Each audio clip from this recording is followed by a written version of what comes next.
সৌন্দর্য, আপনার সম্ভ্রম, আপনার স্ট্যাটাস তো আপনার হেজাবের মধ্যে শোভা পায়, ঠিক কিনা? কিন্তু দিনকে দিন পোশাক ছোট হতে শুরু করেছে। নতুন নতুন অনেক পোশাক বেরোয় নারীদের। কি পোশাক আছে বলেন তো একটা? হ্যাঁ, পাখি। আর কি আছে?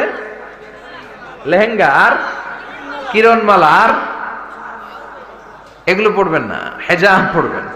হেজাবে একটা নারীকে যত সুন্দর, রূপবতী, গুণবতী, সুস্নিগ্ধা লাগে, অন্য কোন পোশাকে লাগে? আল্লাহ আমাদেরকে বোঝার তৌফিক দান করুন।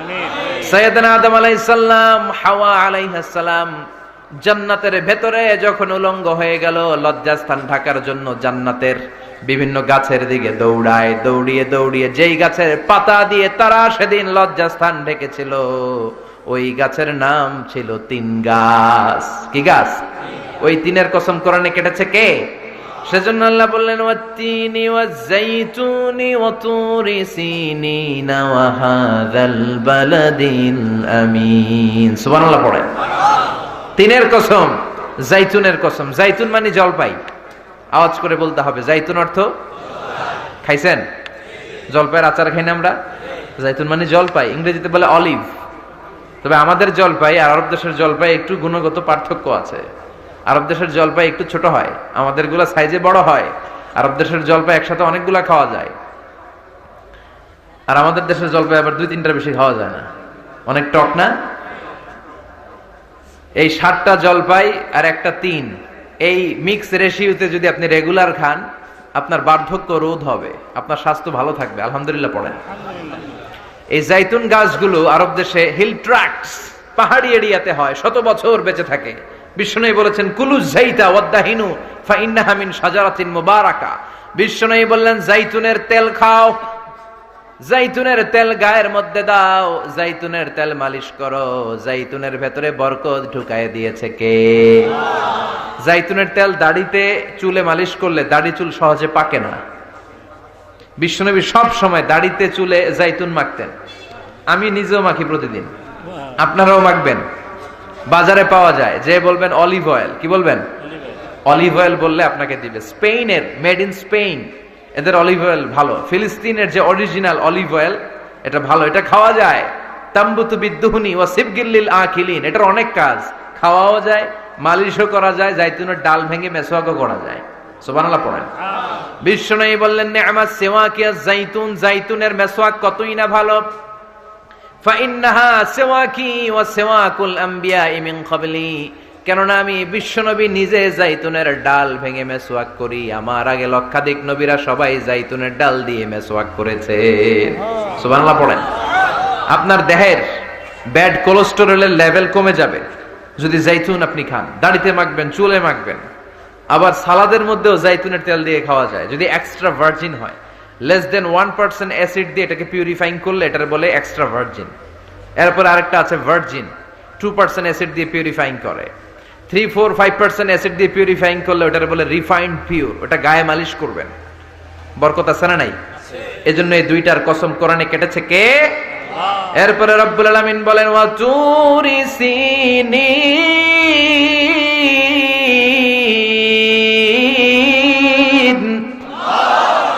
আমি তিন আর জাইতুনের কসম যেমনি কোরআনের মধ্যে করলাম, সাথে সাথে তুর পাহাড়ের কসম কাটলাম। সুবহানাল্লাহ পড়েন। সাউথ সাইনা, দক্ষিণ সিনাইয়ে এই তুর পাহাড়ের অবস্থান। মিশরে 2টা জেলা আছে, উত্তর সিনাই, দক্ষিণ সিনাই। এই দক্ষিণ সিনাইতে 2285 মিটার উঁচু এই পাহাড়। সাইয়েদনা মুসা আলাইহিস সালাম এই পাহাড়ে উঠে কথা বলতেন কার সাথে? তাওরাতের মতো কিতাবকে আল্লাহ তাআলা কাঠের তক্তার মধ্যে লিখে এই পাহাড়ের উপর নাজিল করেছে। কাঠের তক্তা চিনেন? কাঠ দিয়ে মোটা মোটা তক্তা বানায় না? আল্লাহ নিজ হাতে তাওরাত লিখে এই কাঠের তক্তাগুলো সাইয়েদনা মুসা আলাইহিস সালামকে দিলেন, বললেন যাও, এটার মধ্যে হেদায়েত আছে, নূর আছে, বুরহান আছে, নিয়ে যাও, বনি ইসরাইলের কাছে দাওয়াতের বাণী পৌঁছে দাও, তুমি বার্তাবাহ, যাও। সাইয়েদনা মুসা আলাইহিস সালাম দেখলেন ছোট্ট ছোট্ট কিছু কাঠের ফলকার তক্তা, ভাবলেন কাঁধের মধ্যে তুলে নিয়ে যাই, এর চেয়েও কত ভারী ভারী জিনিস আমি মুসা কাঁধের মধ্যে তুলে বেড়াই। কিন্তু সাইয়েদনা মুসা আলাইহিস সালাম তক্তার মধ্যে হাত দিয়ে দেখে কাঁধে উঠাবে তো দূরের কথা, নাড়াতেই পারে না। সুবহানাল্লাহ পড়েন। কাঁধে উঠাবে তো দূরের কথা, কি করতে পারে না? নাড়াতেই পারে না। মুসা আলাইহিস সালাম ভাবলেন এদিক দিয়ে মনে হয় শক্ত, ওদিকে মনে হয় নরম, ওদিক দিয়ে ধরি, ওদিকে টান দেয়, ওদিকেও নড়ে না, মাঝখানে ধরে টান দেয়, নড়ে না। ঘটনা কি? এর চেয়ে কত বড় তক্তা কান্ধে লয়ে ঘুরি, আর এগুলো নড়ে না কেন? আল্লাহ জিব্রাইলরে বলেন না একটু হেল্প করতে? আল্লাহ বললেন যাও, তোমারে হেল্প করতে কইছে। মুসা আলাইহিস সালাম বললেন ভাই জিব্রাইল তুমি এদিক দিয়ে ধরো, আমি ওদিক দিয়ে ধরি। আমরা এরকম ধরে বলি না মারো টান হেইয়ো, এই দুইজনে হেইয়ো হেইয়ো শুরু করছে, কিন্তু তক্তা নড়ে না। মুসা আলাইহিস সালাম বললেন চলো পজিশন চেঞ্জ করি, তুমি এদিকে আমি ওদিকে, মারো টান আরো জোরে, কিন্তু তক্তা নড়ে না। মুসা আলাইহিস সালাম বললেন আল্লাহ জিব্রাইলের যে সঙ্গী ফেরেশতা 11 বলো না একটু হেল্প করতে? আল্লাহ বলে যাও হেল্প করে আসো। এবার সবাই মিলে মারো টান আরো জোরে, গায়ে যত জোর আছে। মুসা আলাইহিস সালাম তক্তা ধরে টান দিলেন, টানের চোটে প্রত্যেকটা লোমকূপ দিয়ে ঘাম বেরোতে শুরু করেছে। এক একটা টানে কোমরের রক ছিঁড়ে যাওয়ার অবস্থা, কিন্তু তক্তা নড়ে। আল্লাহ ডেকে বললেন মুসা রক ছিঁড়ার দরকার নাই, আর ঘেমে অস্থির আর ঘর্মাক্ত হওয়ার দরকার নাই। আসলে তক্তার এত ওজন না, কিন্তু তক্তার মধ্যে যে বাণীগুলো আছে এই বাণীগুলো কার? এটা আমার বাণী রে মুসা, এগুলো আমার কথা, এগুলো আমার দেওয়া কিতাব, এগুলো সাধারণ দুনিয়ার বাণী নয়, সাধারণ কথা নয়। এই জিনিসটা বোঝাবার জন্য তক্তার ওজন আমি বাড়িয়ে দিয়েছি। এবার ফেরেশতার সাহায্যের দরকার নাই, নিজেই টান দাও, দেখবা উঠাতে পারবা। সাইয়েদনা মুসা আলাইহিস সালাম এখন দেখে টান দিয়ে কাঁধে নেওয়া যায়। সুবহানাল্লাহ পড়েন। এই যে তুর পাহাড় তিনি মুসা আলাইহিস সালামকে দিয়েছিলেন, যে পাহাড়ের উপরে, পাহাড়টার নাম তাওরাত কিতাব যে তিনি দিয়েছিলেন, যে পাহাড়ের উপরে, পাহাড়টার নাম কি? তুর পাহাড়। বিশ্বনবী মেরাজে যখন গিয়েছিলেন সাইয়েদনা জিব্রাইল এই তুর পাহাড়ে বিশ্বনবীকে নামিয়ে বললেন অন্ধকার, ইয়া রাসূলুল্লাহ উদুল্লাহ, আল্লাহর কাছে দোয়া করেন। বিশ্বনবী বললেন জিব্রাইল দোয়া করলাম, কিন্তু কোন জায়গায় কোন পাহাড়ের উপরে আমারে নামালাম? আমি তো এলাকা চিনি না, পাহাড় চিনি না, কোন পাহাড় এটা? সাইয়েদনা জিব্রাইল বললেন নবী হাদিহি জাবাল মুসা তুরে সাইনা, এটা আপনার ভাই মুসার পাহাড়, তুর পাহাড়। সুবহানাল্লাহ।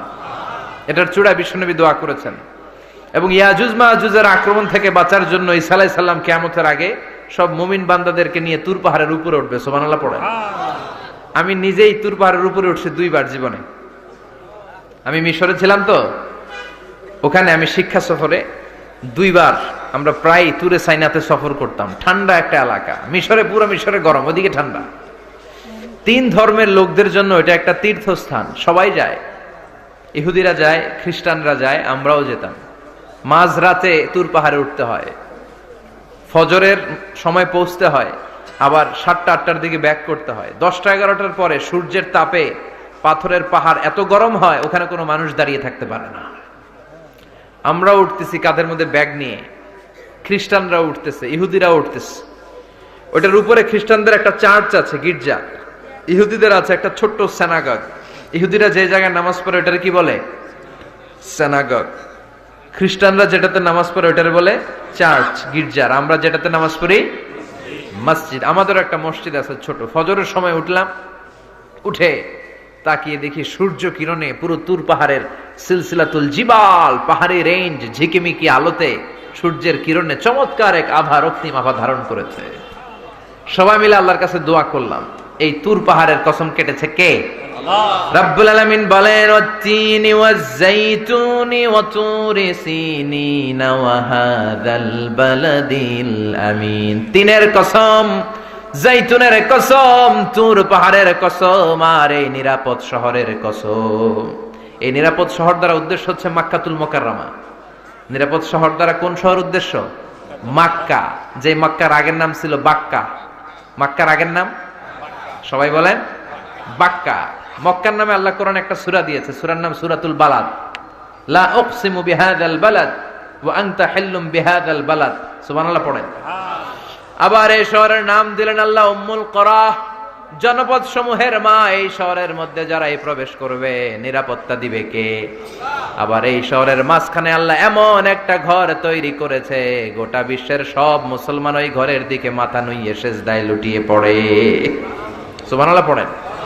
ইন্না আউওয়ালা বাইতি উদিআ লিন-নাস লাল্লাযী বিবাক্কাতা মুবারাক। এই কাবা ঘরকে কেন্দ্র করে প্রতিদিন 120টা রহমত নাজিল হয়।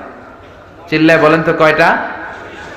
60 লিত-তাইফিন, 60টা রহমত যারা তাওয়াফ করে তাদের জন্য। 40 লিল মুসাল্লিন, 40টা রহমত যারা নামাজ পড়ে তাদের জন্য। 60 আর 40 কত? বাকি আছে কয়টা? ওয়াল 20 লিন-নাযিরিনা ইলাল কাবা, বাকি 20টা রহমত যারা তাওয়াফও করে না, নামাজও পড়ে না, শুধু কাবার দিকে তাকিয়ে থাকে। সুবহানাল্লাহ পড়েন। আবার কাবার 4টা কর্নার আছে, একটা কর্নারের ভেতরে একটা পাথর আছে, এটাকে বলে ব্ল্যাক স্টোন কর্নার, হাজরে আসওয়াদের পাথর। এই পাথরে যেই চুমো দেয়, পাথর ওই চুমোদানকারীর জীবনের সব গুনাহ টেনে শুষে সব নিয়ে যায়। কিয়ামতের দিন আল্লাহ হাজরে আসওয়াদের 2টা ঠোঁট দিবেন, 2টা চোখ দিবেন, আর দাঁড় করিয়ে দিবেন। আল্লাহর সামনে দাঁড়িয়ে দাঁড়িয়ে হাজরে আসওয়াদ সুপারিশ করবে। আল্লাহর কাছে বলবে, আল্লাহ এই লোকটা আমারে চুমো দিয়েছে, তার জন্য জাহান্নামের আগুন হারাম করে দাও। এই হাজরে আসওয়াদ পাথরের জন্য আমরা চুমো দিতে পারি, আল্লাহ তৌফিক দাও।